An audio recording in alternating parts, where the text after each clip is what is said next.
सौंदर्य केवळ डोळ्यात नसतं, ते असतं दागिन्यांमध्येही. सोने, चांदी, हिरे आणि त्यावर तुमचं नाव कोरणारं एक विश्वासाचं नाव म्हणजेच संगमनेर येथील ओम मयूर ज्वेलर्स.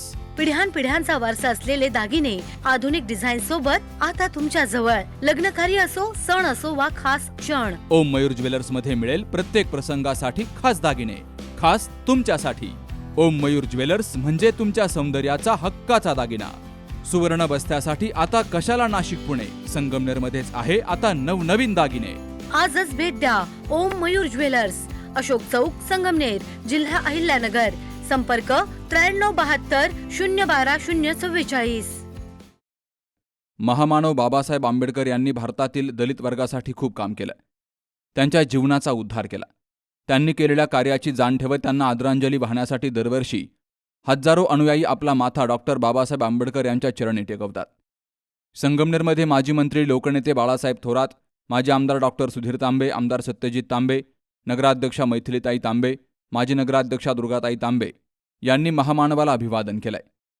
शहरामध्ये अनेक कार्यक्रमांचंही आयोजन केलं गेलंय, तर विविध मान्यवरांना पुरस्कार देऊन गौरवलं गेलंय. संगमनेर शहरामध्ये नगरपालिकेच्या वतीनं महामानवांचे सर्व पुतळे उभारण्याचं काम सुरू असल्याची माहिती आमदार सत्यजित तांबे यांनी दिली आहे. या देशाच्या विचारावर प्रेम करणारे इथं जमलेले सगळे माझे बंधू भगिनी यांना मी भारतरत्न डॉक्टर बाबासाहेब आंबेडकर यांच्या जयंतीच्या निमित्ताने खूप खूप शुभेच्छा देतो. 35वी जयंती आहे. अरे पोलीस प्रशासन तिथं कोणी आहे का रे? पोलीस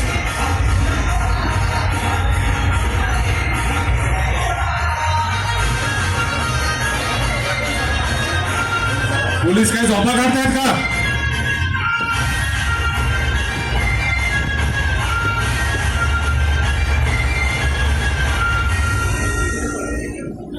चाळीस वर्ष झाले इथं वैचारिक कार्यक्रम हा मागाडे सरांनी चालू केला आणि या कार्यक्रमाला आज 40 वर्ष पूर्ण होत आहेत. इथं व्याख्यान ठेवलेलं आहे आणि इथे डी.व्ही. आहिरे सर हे डॉक्टर बाबासाहेब आंबेडकरांच्या जीवनावर विचार प्रकट करणार आहे. आणि असा कार्यक्रम चालू असताना राजकारणासाठी असे डीजे लावायचे आणि गाणे लावायचे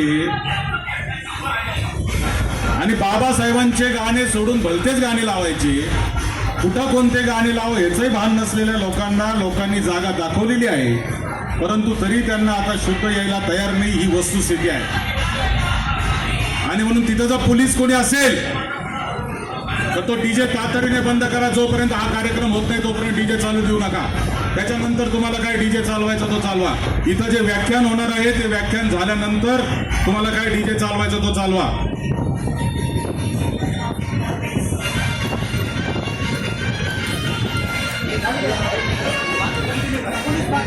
काय म्हातारी मेल्याचं दुःख नाही.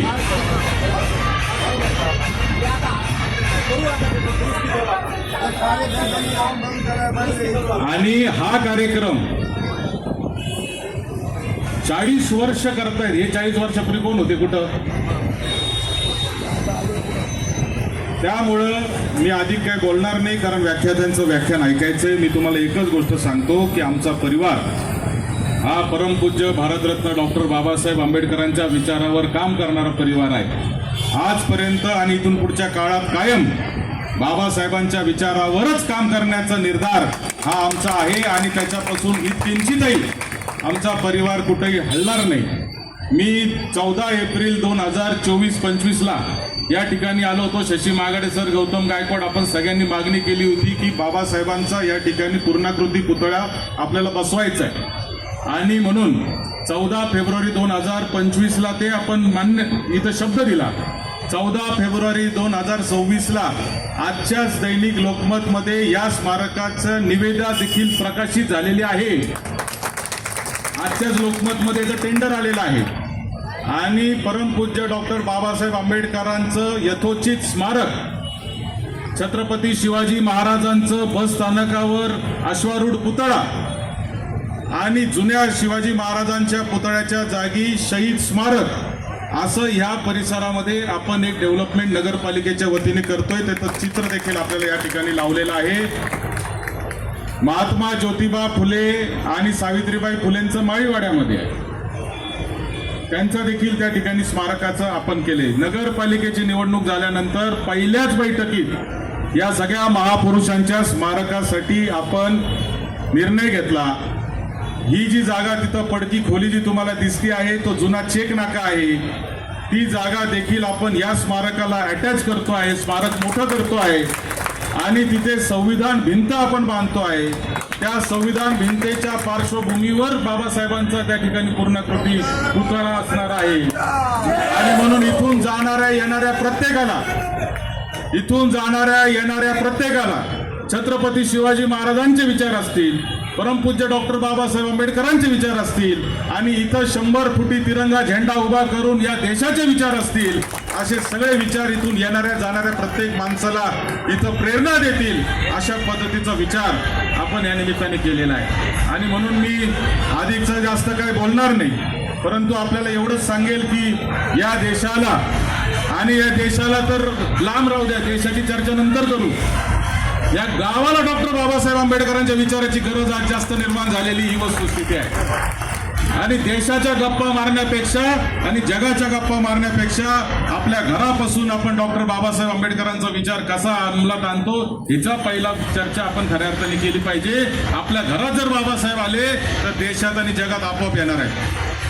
आपलं काय झालंय, आपण इथं बसून जगाची चिंता करतोय.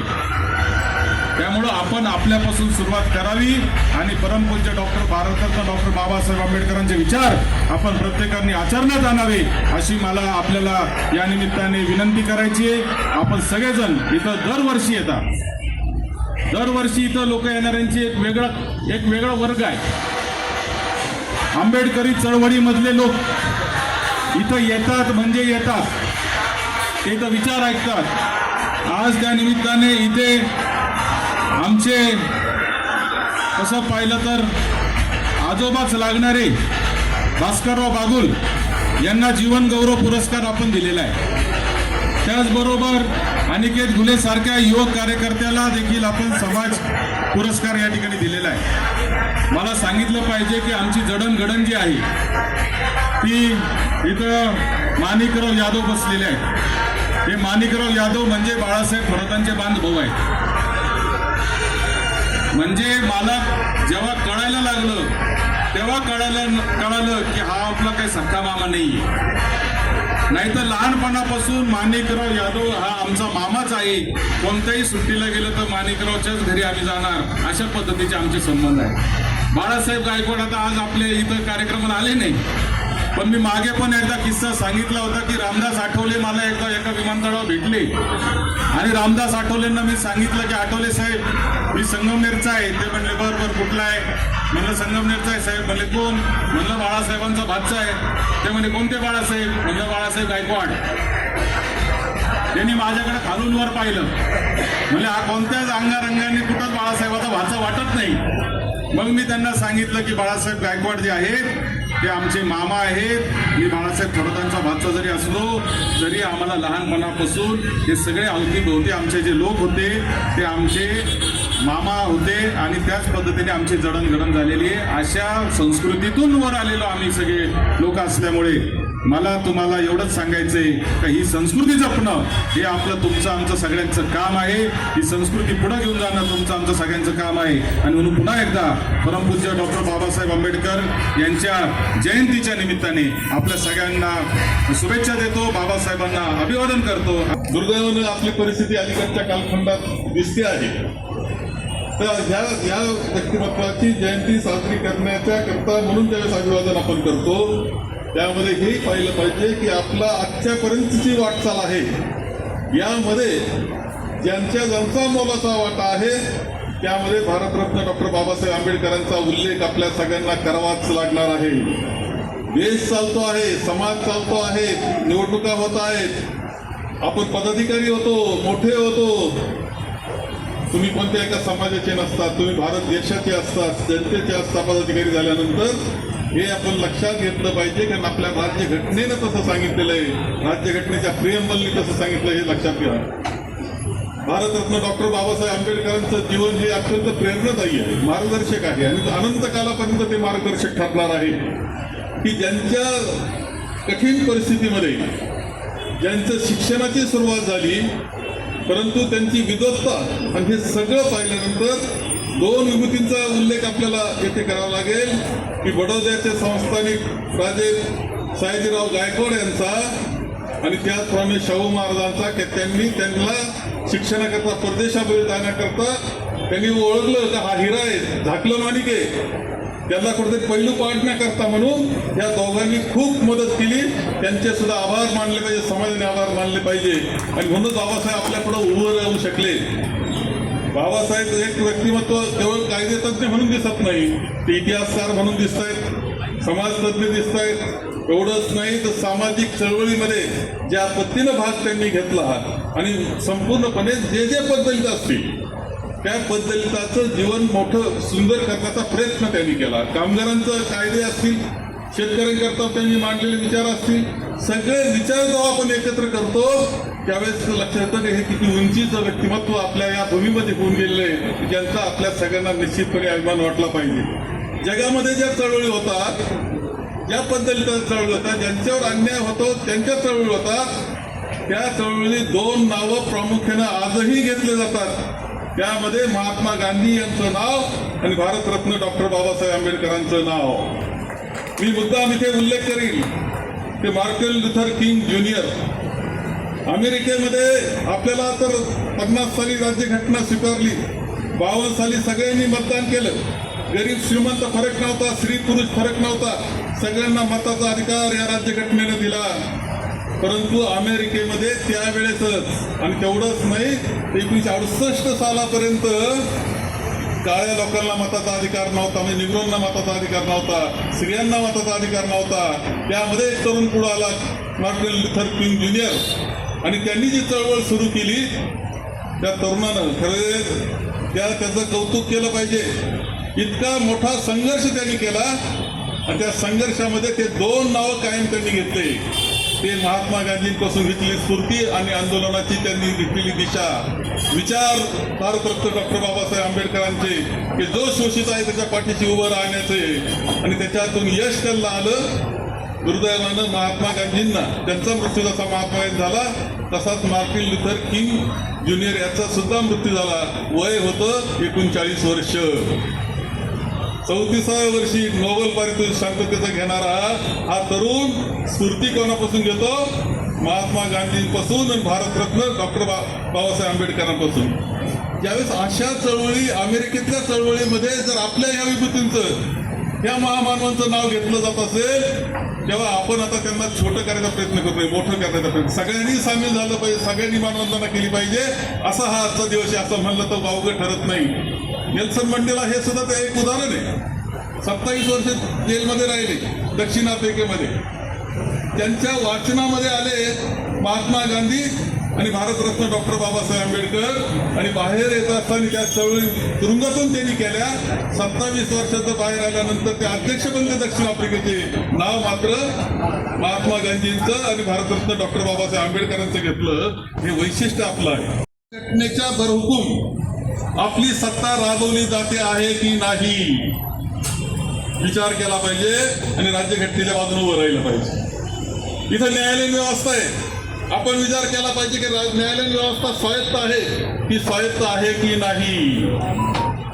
विचार केला पाहिजे की निवडणूक आयोग एक स्वायत्त संस्था आहे, पण ती स्वायत्त राहिली की नाही याचा विचार आपल्याला करावा लागणार आहे. ईडी सारख्या संस्था आहेत त्या तपासाकरता असतात, त्या आता स्वायत्त आहेत की नाही याचा विचार करावा लागणार आहे. आणि याच्यावरच ठरणार आहे की या राज्यघटनेचा काळजी कोण घेते कोण घेत नाही. कुणी पायदळी तोडवायला जर राज्यघटना निघालं तर भक्कमपणे त्याकरता आपल्याला संरक्षणाकरता राज्यघटनेच्या उभं राहिलं पाहिजे. हा विचार घेऊन खरं म्हणजे आज आपण गेलो तर मोठं काम केलं असं होईल. खरं अभिवादन ते नाही, इथं अभिवादन करायचं आणि जसं चाललं तसं चाललं असं जर आपले विचार असतील तर त्याच्या इतकं नामुष्की आपली नाही. देशाला वाचवण्याचं काम आपल्याला ह्या व्यक्तिमत्वामधून करून स्फूर्ती घेऊन करावं, एवढंच आव्हान या निमित्तानं करतो. यावेळी सर्वच मान्यवरांनी डॉक्टर आंबेडकर, छत्रपती शिवाजी महाराज यांच्या पुतळ्यांना पुष्पहार अर्पण करून अभिवादन केलंय. बाबासाहेब कडूसह Sukhdev Gadekar, C news Marathi, Sangamner. Kute hospital आणि लेप्रोस्कोपी सेंटर, हाडांच्या फ्रॅक्चरच्या सर्व प्रकारच्या शस्त्रक्रिया, दुर्बिणीद्वारे सांध्याच्या शस्त्रक्रिया, दुर्बिणीद्वारे गुडघ्याच्या दोरीच्या शस्त्रक्रिया, modular operation theatre, ICU, ventilator, pathology lab, x-ray, 24 तास औषधालय, generator backup, deluxe, semi deluxe, special, semi special rooms, cashless mediclaim, सर्व प्रकारच्या शासकीय विमा योजना, रुग्णांची आपुलकीने काळजी घेणारं सुसज्ज, स्वच्छ, प्रसन्न रुग्णालय, Kute hospital and laparoscopy centre, Tajane मळा, नवीन नगर रोड, संगमनेर, जिल्हा अहमदनगर.